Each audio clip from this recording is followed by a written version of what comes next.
পশ্চিমবঙ্গ বিধানসভা নির্বাচন ২০২৬-এ ২০৫টি আসন জিতে দীর্ঘ ১৫ বছরের তৃণমূল শাসনের অবসান ঘটিয়েছে বিজেপি। ৯২.৪৭% ভোট পড়া এই নির্বাচনে বিজেপির ভোট শেয়ার দাঁড়িয়েছে ৪৫.১৩%, আর তৃণমূলের ৪০.৯৭%। ২৯৪টি আসনের মধ্যে সংখ্যাগরিষ্ঠতার জন্য দরকার ছিল ১৪৮টি আসন। বিজেপি সেই সংখ্যা ছাড়িয়ে অনেক দূরে চলে গেছে।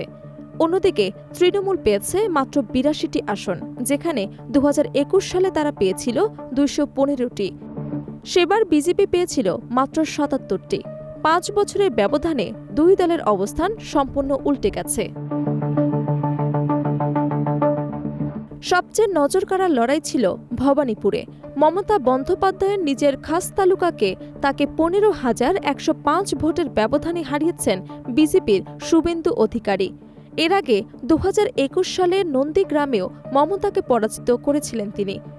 এবার ভবানীপুর থেকে লড়ার পাশাপাশি নন্দীগ্রামেও প্রতিদ্বন্দ্বিতা করেছেন শুভেন্দু। নন্দীগ্রামে তৃণমূলের পবিত্র কর পেয়েছেন ১,১৭,৬৩৬ ভোট, আর শুভেন্দু পেয়েছেন ১,২৭,৩০১ ভোট, ব্যবধান ৯,৬৬৫। খড়গপুরের সদরে বিজেপির প্রবীণ নেতা দিলীপ ঘোষ তৃণমূলের প্রদীপ সরকারকে হারিয়েছেন ৩০,৫০৬ ভোটের বিশাল ব্যবধানে।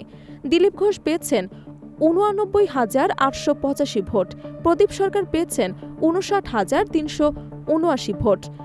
আসানসোল দক্ষিণ থেকে বিজেপির অগ্নিমিত্রা পাল তৃণমূলের তাপস বন্দ্যোপাধ্যায়কে হারিয়েছে আসন ধরে রেখে। কলকাতা বন্দর আসনে তৃণমূলের সিনিয়র নেতা ও কলকাতার মেয়র ফিরহাদ হাকিম হেরেছেন বিজেপির রাকেশ সিংহের কাছে। মুর্শিদাবাদের বহরমপুরে কংগ্রেসের ৫ বারের সাংসদ অধীর রঞ্জন চৌধুরী হেরেছেন বিজেপির সুব্রত মাইত্রার কাছে। সিপিআই, বিজেপি-এম এবং এআইএসএফ একটি করে আসন পেয়েছে। অন্যদিকে কংগ্রেস কোনো আসনই পাননি। এই নির্বাচনে বিতর্কের একটি বড় বিষয় ছিল ভোটার তালিকার বিশেষ নিবিড় সংশোধন প্রক্রিয়া, যার মাধ্যমে পশ্চিমবঙ্গের ভোটার তালিকা থেকে প্রায় ৯১ লাখ নাম বাদ দেওয়া হয়েছে। বিজেপি বলেছে এতে অবৈধ ভোটার বাদ পড়েছে। তৃণমূল বলছে এতে সংখ্যালঘু ও পরিযায়ী শ্রমিকরা ভোটাধিকার হারিয়েছেন। নির্বাচনী প্রচারণায় তৃণমূল জনকল্যাণমূলক প্রকল্পের প্রতিশ্রুতি দিলেও বিজেপি দুর্নীতির বিরুদ্ধে কঠোর অবস্থান এবং উন্নয়নের ডাক দিয়েছিল। রাজনৈতিক বিশ্লেষকরা বলছেন ১৫ বছরের শাসনে মানুষের মধ্যে জমে থাকা ক্ষোভ এবং ধর্মীয় মেরুকরণ মিলিয়ে বিজেপির পক্ষে যে ঢেউ তৈরি হয়েছিল, তৃণমূল তার সামনে কোনো কার্যকর জবাব দিতে পারেননি। ফলাফল ঘোষণার পর পোস্ট পোল সহিংসতা ঠেকাতে নির্বাচন কমিশন সারা রাজ্যে বিজয় মিছিল ও উদযাপনী অনুষ্ঠান নিষিদ্ধ ঘোষণা করে।